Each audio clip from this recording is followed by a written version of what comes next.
What we're going to be talking about this morning is key strategies to drive compliance and what we're doing and how we are using Zycus to achieve those goals. Okay, there we go. A little bit about how we're going to go. I'm going to tell you a little bit about us, what our SCM organization looks like, what we were facing and where we were trying to get, and our situation and how we looked at things to get to where we wanted to go, some steps we took. Then we're going to go into a little short case study and what we learned from that. We are in the marketing communications industry. We are one of the top 10 commercial printers in the United States. And so what that means is we are a big, giant printer. We're about $1.1 billion owned by private equity. We've got 25 production sites across the country and even one in Canada. And we're at about 5,000 employees now. This is a little bit of an idea of where we are across the country. Our headquarters, like I mentioned, are in Baltimore. But we are all the way, in the Northwest with Portland and down in Tampa. So I'm sure you can imagine some of the challenges we're facing as a supply chain management organization trying to centralize and achieve our goals. So here are some of the challenges we faced. Vertis spends millions and zillions of dollars. We've got SAP as an ERP. We've got VMAC as an ERP. Those are our two big ones. VMAC is kind of a homegrown system. I believe it was somebody's master's thesis about 100 years ago. But this billion-dollar company is using VMAC as one of our main ERPs, which presents giant challenges. Another challenge is that Vertis is the product of acquisition upon merger upon acquisition. So everything is decentralized. You have these guys, oh, we're former American Color Graphics people, we do it this way. Oh, we're we're Vertis people, we do it this way. So we've got all these crazy things going into one department, and we're trying to figure out processes and ways to pull it all together. In fact, our plant in Stevensville, Canada is still on Solomon as their ERP. So it's just three right there, giant challenges that are making us crazy. We've got a lot of rogue spending, and we don't really have an SOP for procurement. And we also have, on top of these three here, we've got a lot of people doing their own thing, running the company basically by spreadsheets, which I just think is the most hilarious thing in the world. But I know we have all lived through things just like that. So, our goals. We were trying to, number one, get to some item level spend info. Number two, we're trying to get to a standard procurement procedure, and we want to get as much spend as possible under SCM control, and we wanted to get to some contract compliance. Our situation, over $1 billion in annual spend. The indirect spend categories accounted for about 30% of the total spend. So our indirect spend is between $275 and $300 million per year. And when I talk about indirect spend, I mean everything except for, and I've got it listed right out here, it's paper, ink, energy, and logistics. So everything other than that is counted as indirect, and those four things are part of our direct spend. So that's what we're doing in supply chain, is indirect.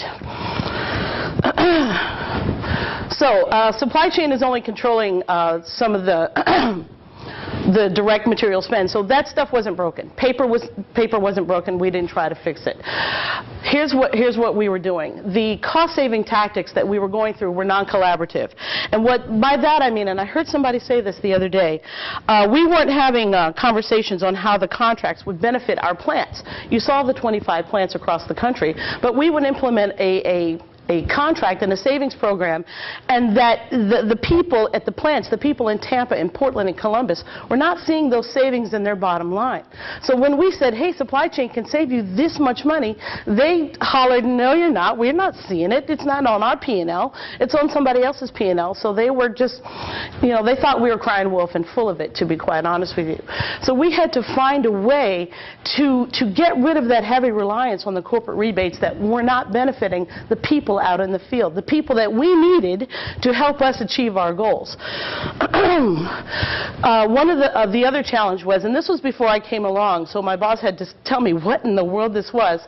It was a D&B supply optimizer, and that what he told me, it categorized the spend according to SIC, or Standard Industry Code, and not the SPC. That it only gave us a dollar value of what we were doing. For example, it told us, okay, Staples. It categorized everything you bought in Staples into one specific category.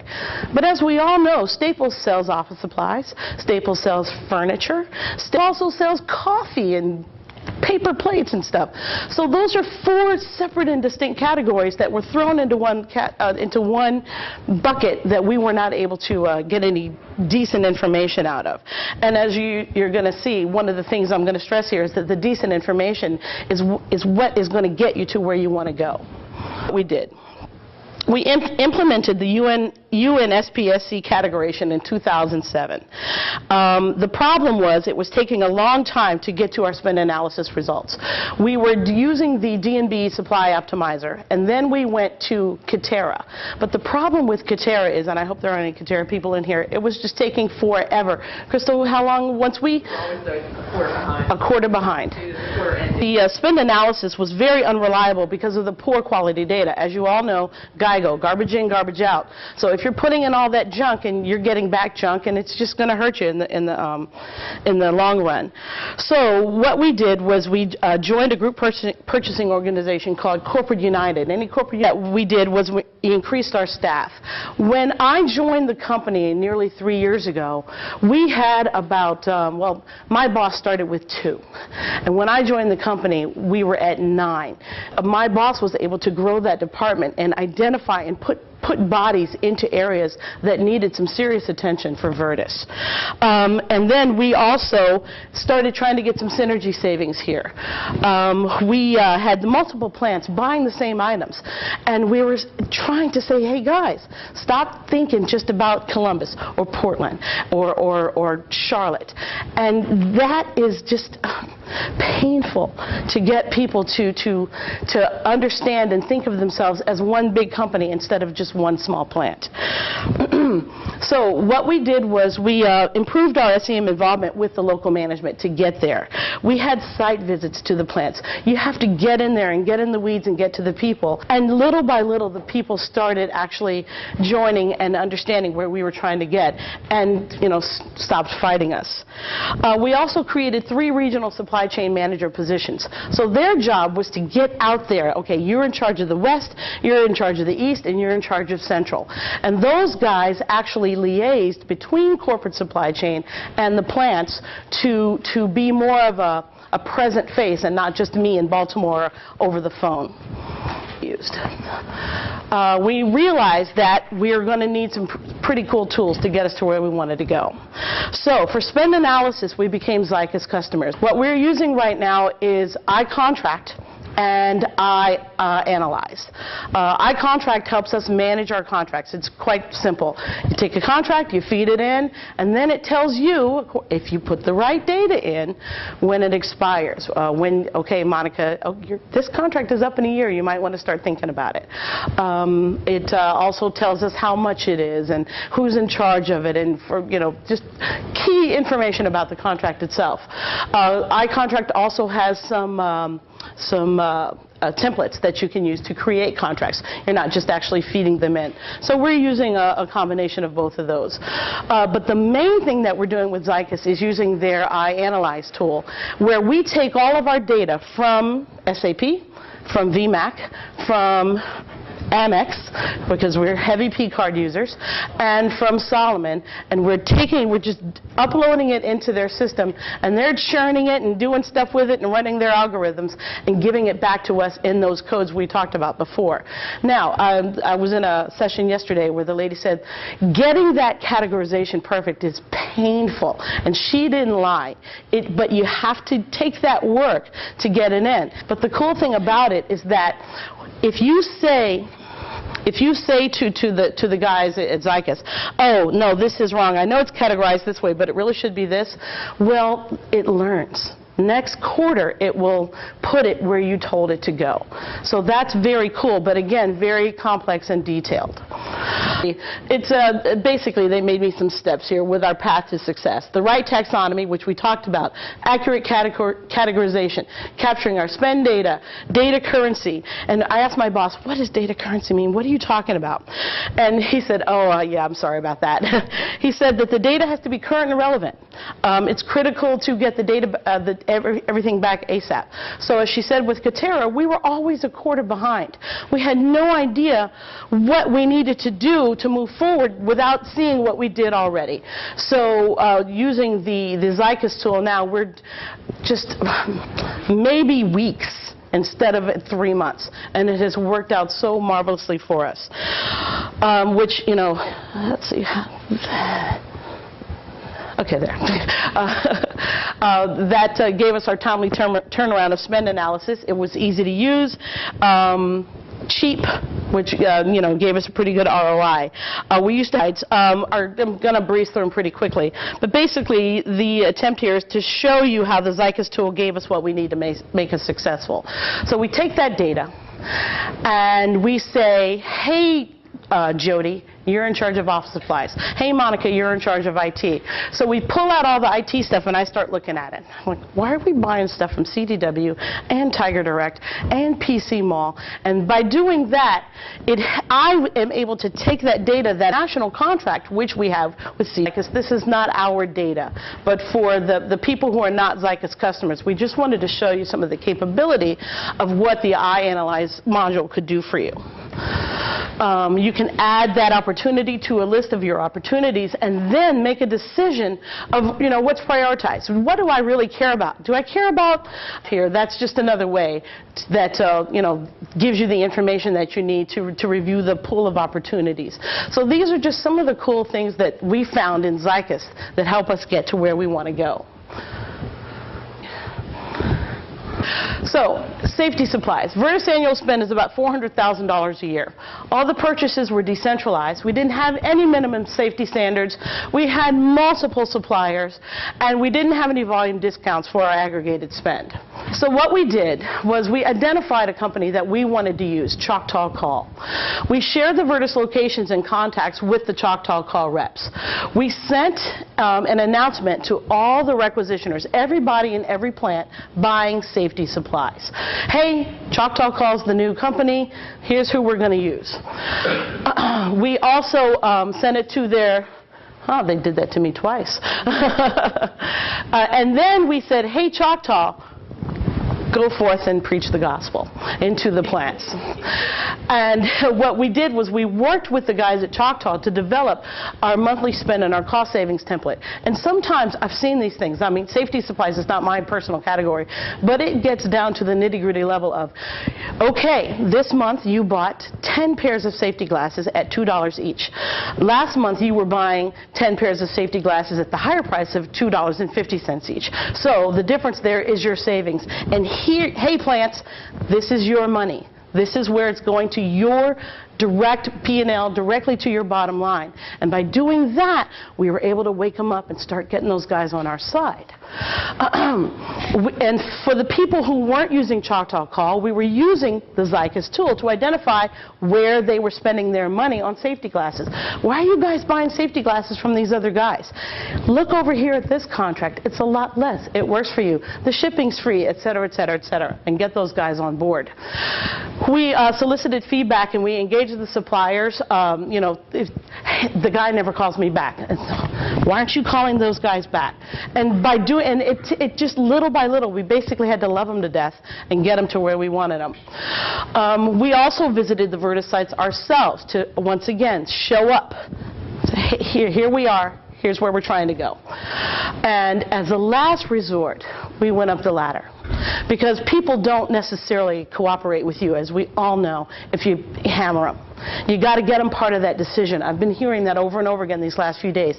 You have to engage your stakeholders as part of the decision-making process. Sometimes, even though we know that's true for common sense, we're not always so good at it in real life. But it's just so, you have to reinforce that and see the results that you get, and you get cooperation instead of resistance. So we were able to standardize some of our products. We had a lean and continuous improvement project that's a pretty robust program at Vertis. In fact, I'm got a yellow belt and I'm working on a green belt right now.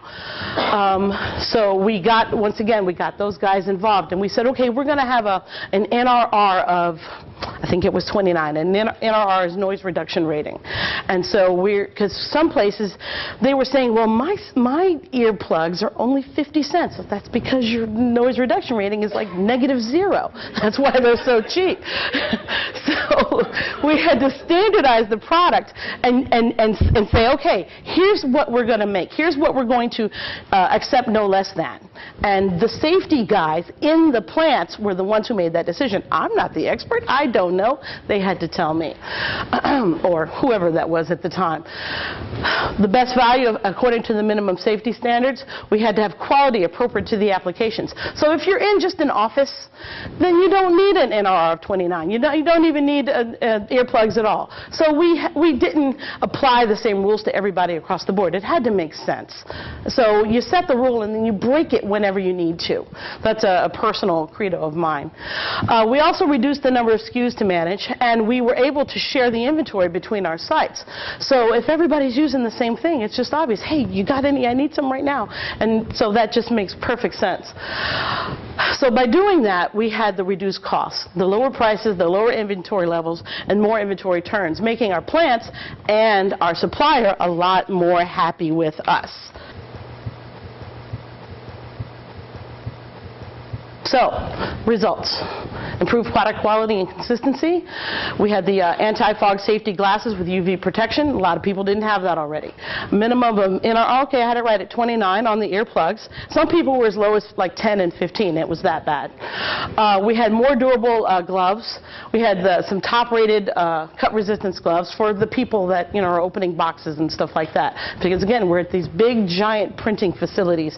So you've got all kind of guys in there doing all kind of stuff that requires safety standards. We eliminated 80% of our SKUs. We went down from 69 to 14 for the hand, eye, and ear. And PPE is personal protection equipment. Thank you. It's like okay. We achieved an additional 12% in cost savings by renegotiating pricing with the manufacturers, and we concentrated our spend on the best value items. And currently, our compliance to the safety contract at Vertis is 90%. And that is just one of our best, most successful contracts that we've got going right now. Now, that's just one category. We still have a lot of ways to go. I mean, it's a ever-evolving, changing process, and it takes time to get there, as we all know that from experience. But, so, lessons learned. Detail and accurate spend for your data is essential. You can't get to where you're going unless you can show the people the numbers. So you got to get the numbers and go through that painful process of making it make sense. The compliance requires collaboration. You're not going to get to the people you want if they're always fighting you. So you have to make them part of the decision-making process. And we increased our control from 10 to 50%, and our compliance, from 0 to 40. That's all around. No substitute for face-to-face interactions, and the comparative benchmarking drives the friendly competition. So thank you very much. I appreciate your time.